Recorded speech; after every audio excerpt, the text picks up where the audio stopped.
పూర్తి వివరాలు చూసే ముందు మా ఛానల్ ని సబ్స్క్రైబ్ చేయడం మర్చిపోకండి. నమస్కారం.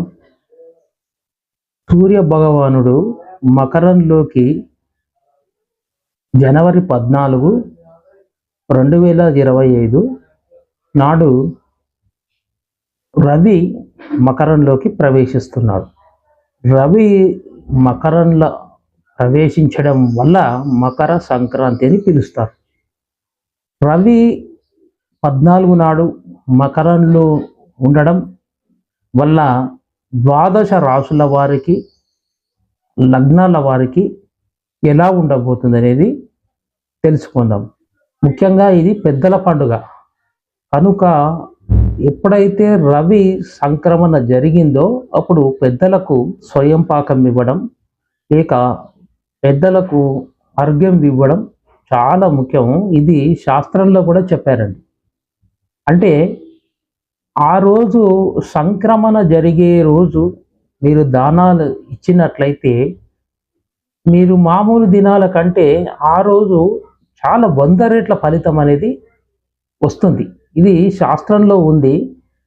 రవి సంక్రమణ జరిగినప్పుడు తప్పకుండా మీరు తిలదానం కానీ ఇతర వస్తువులు దానం చేసినట్లయితే చాలా అద్భుతమైన ఫలితాలు అనేది ఉంటుంది. ఇక సంక్రమణ సమయము ఎంత అద్భుతమైందంటే మీరు మామూలు రోజుల్లో చేసేదానికంటే 100 రెట్లు అధిక ఫలితం అనేది ఉంటుంది. దాని నుంచి సంక్రమణ రోజు తప్పకుండా మీరు దానాలు ఇవ్వడం చాలా మంచిది. పెద్దలకు స్వయం పాకం ఇవ్వడం, పెద్దల పేరు మీద మరి తిల దానాలు ఇవ్వడం కూడా చాలా మంచి ఉత్తమమైన ఫలితాలు ఇస్తుంది. ఇంకా సంక్రాంతి రోజు విష్ణు సహస్రనామం పఠించడం, జపము, దానము, హోమం ఇవి చాలా ముఖ్యంగా చేయాలండి. ఈ జప, హోమ, దానాలు చేసినట్లయితే మీకున్నటువంటి కర్మను బాగా తొలగిస్తుందండి.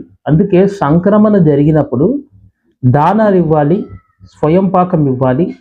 పెద్దల పేరు మీద మీరు తిల దానం ఇవ్వడము, తిల మరి నువ్వుల నీళ్లు వదిలివేయడము వాళ్ళ పేరుతో చేసినట్లయితే మీకు ఉన్నటువంటి కర్మ అనేది తగ్గిపోవడం జరుగుతుంది. పెద్దల ఆశీర్వచనం కూడా మీకు లభిస్తుంది. మకర సంక్రమణ రోజే దానాలు ఇవ్వడం, యజ్ఞ యాగ హోమాలు నిర్వర్తించడం చేయడం ద్వారా ఫలితాలు ఎందుకు బాగా ఉంటాయంటే ఇప్పుడు రవి సంక్రమణ మకరంలో జరుగుతుంది. అయితే కుంభ సంక్రమణ, ధనస్సు సంక్రమణ, సింహ సంక్రమణ అంటే 12 రాసుల్లోనూ రవి తిరగడం అంటూ జరుగుతుంది. మరి మకర సంక్రమణకి ఎందుకు ఇంత ప్రాధాన్యత అంటే మకర సంక్రమణ నుంచే ఉత్తరాయణం ప్రారంభం అవుతుందండి. ఉత్తరాయణం అంటే దేవతలకు పగలన్నమాట. అంటే ఇక్కడి నుంచి మొత్తం అంతకుముందు దక్షిణాయనం మొత్తము చీకటి, ఇక్కడి నుంచి పగలు. కాబట్టి ఈ ఉత్తరాయణ కాలంలో మీరు చేసిన హోమ యాగాదులు మరి జప దానాలు మంచి ఫలితాన్ని ఇవ్వడం అంటూ జరుగుతాయి. అందుకే మకర సంక్రమణకు చాలా ప్రాముఖ్యత ఉంది. అదే మకర సంక్రమణ రోజు మీరు తప్పకుండా జపం చేయడం కానీ, హోమం నిర్వర్తించడం కానీ, దానాలు ఇవ్వడం ద్వారా చాలా మంచి ఫలితాలు ఇస్తాయి. అంటే పితృవులకు, ఇక్కడ దేవతలకు మీరు సమానమైనటువంటి ఈ జపాలు, హోమాలు చేస్తూ పితృకర్మలు పూర్తిగా మీరు చేసినట్లయితే మంచి ఫలితాలు, మీ కర్మలు తగ్గిపోవడం జరుగుతుంది. ఇక ఈ ఉత్తరాయణ కాలంలో ఈ మకర సంక్రమణప్పుడు రవి సంక్రమణ జరిగినప్పుడు మీరు మానసికంగా చాలా ప్రాబ్లమ్స్, స్ట్రెస్ ఎక్కువగా ఉండి మెంటల్ టెన్షన్స్ ఎక్కువగా ఉన్న వాళ్ళు బియ్యం దానం ఇవ్వడం ద్వారా చాలా త్వరగా మీకు ఉపశమనం జరుగుతుంది. మీకు టెన్షన్ అనేది తగ్గడం జరుగుతుంది. దానికి కారణం బియ్యానికి కారకత్వము ఎవరు? చంద్రుడు, మనస్కారకుడైన చంద్రుడు. ఇక మీకు తరచుగా గొడవలు అవుతున్నాయి, ఎక్కువ ఎవరితో మాట్లాడినా కూడా అపార్థాలు చేసుకోవడం జరుగుతుంది, గొడవలు ఎక్కువ అవుతున్నాయి అంటే కందులు దానం ఇవ్వండి. మీకు ప్రమోషన్స్ రావడం లేదు, అప్పుడు ఏం చేయాలంటే రవికి సంబంధించినటువంటి గోధుమలు దానం ఇచ్చినట్లయితే మీకు ప్రమోషన్స్, ఉద్యోగంలో గుర్తింపు వస్తుంది. బాగా గొడవలు అవుతున్నాయి, దానికి కందులు దానం ఇవ్వండి ఈ మకర సంక్రమణలో. ఇక మీకు ఓ ఇంట్లో కానీ బంధువుల్లో కానీ ఈ గొడవలు బాగా వస్తున్నట్లయితే ఇక వ్యాపారం చేసే వారికి వ్యాపారంలో లాభాలు రాకపోవడం, ఆ, వీరికి కస్టమర్స్ బాగా తగ్గిపోవడం, వ్యాపార నష్టం వచ్చినట్లయితే పెసర్లు దానం ఇవ్వండి, మంచి ఫలితాలు ఇస్తుంది. ఇక సంతానం వలన ఇబ్బందులు, సంతానం కలగకపోవడం జరిగినట్లయితే పెసర్లు గోధుమలు కలిపి ఇవ్వండి, మంచి ఫలితాలు. వివాహం కావడం లేదు, దానికి ఏం చేయాలంటే బెబ్బర్లు దానం ఇవ్వండి, మీకు త్వరగా వివాహం జరుగుతుంది. ఇక చాలా జబ్బులు అనారోగ్య సమస్యలతో బాధపడుతున్నట్లయితే దానికి నువ్వులు దానం ఇవ్వండి. చేస్తున్న పనిలో ఆటంకాలు వస్తున్న, పనులు ఆగిపోతున్నప్పుడు ఉలువలు దానం ఇవ్వండి.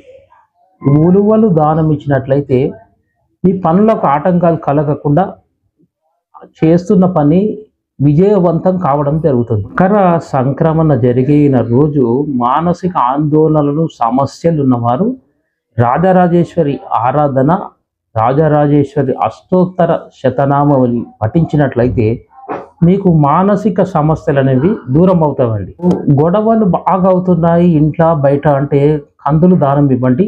దాంతోపాటు స్కంద ఆరాధన చేయండి, మకర సంక్రమణలో మంచి ఫలితాలు ఇస్తుంది. ఆరాధన అంటే మీరు పెద్దగా ఏం చేయనవసరం లేదు, అష్టోత్తర శతనామావళి బాగా చదవడంతో మంచి ఫలితాలు అనేవి ఉంటాయి. దక్షిణాయనం అంటే చీకటి, ఉత్తరాయణం అంటే పగలు. రవి మకరంలో సంక్రమించినప్పుడు ఉత్తరాయణం ప్రారంభం అవుతుంది. ఉత్తరాయణం అంటే దేవతలకు పగలు అన్నమాట. కాబట్టి ఈ ఉత్తరాయణంలో మీరు జపం కానీ, దానం కానీ, హోమం కానీ ఇవి చేసినట్లయితే మంచి ఫలితాలు అనేవి ఉంటాయి. అయితే చేస్తున్న పనిలో అడ్డంకులు, సమస్యలు, గొడవలు, వృత్తిలో కానీ, చేస్తున్న వివిధ రకాలైన వృత్తుల్లో కానీ, ఉద్యోగంలో కానీ ఇవన్నిటికీ కూడా ఈ మకర సంక్రమణలో జప దానాలు చేస్తే మంచి ఫలితాలు ఉంటాయండి. అన్ని సంక్రమణలు 12 సంక్రమణలు వస్తాయి, కానీ మకర సంక్రమణ అంటే ఇక్కడ ఉత్తరాయణం ప్రారంభం అవుతుంది కాబట్టి ఈ త్వరగా మంచి ఫలితాలు ఇస్తుందని శాస్త్రంలో చెప్పారు. కనుక ఈ మకర సంక్రమణ అంటే సంక్రాంతి కాబట్టి ఇది పెద్దల పండుగ అని అంటారు. కాబట్టి ఇది పెద్దలకు ఎక్కువగా తిలదానం ఇవ్వడం కానీ, అర్ఘ్యాలు ఇవ్వడం కానీ, ఈ స్వయం పాకం ఇవ్వడం ద్వారా మంచి ఫలితాలు అనేవి ఉంటాయి. మీరు ఈ మకర సంక్రమణ రోజు పెద్దలకు మాత్రం తప్పకుండా అర్ఘ్యం ఇవ్వడం, ఇక దానాలు ఇవ్వడం చాలా ముఖ్యం. పెద్దల పేరు పైన మీరు అర్ఘ్యం ఇడిచిన నువ్వులు దానాలు ఇవ్వాలి. అన్నంలో నువ్వులు కలిపి కాకులకు తినిపించిన, లేక ద్రాక్ష రసంతో మరి లింగానికి అభిషేకం చేసిన చాలా మంచిది. కనుక ఈ మకర సంక్రమణల రోజు ఉత్తరాయణం ప్రారంభమవుతుంది కాబట్టి జపాలు చేయొచ్చు, చాలా మంచిది. హోమాలు, దానాలు చేసిన అద్భుతమైన ఫలితాలు అనేవి ఇస్తాయి. ఇవన్నిటికంటే ముఖ్యంగా మీరు పెద్దలకు అర్ఘ్యము దానం ఇవ్వడం చాలా ముఖ్యమండి. చేసినట్లయితే మీకున్న కర్మను తగ్గించి మీకు ఎలాంటి పనిలో కూడా ఆటంకం కలగదు. కనుక సంక్రాంతి రోజు మీరు చేయాల్సిన దానాలు ఇవి. సర్వేజన సుఖినో.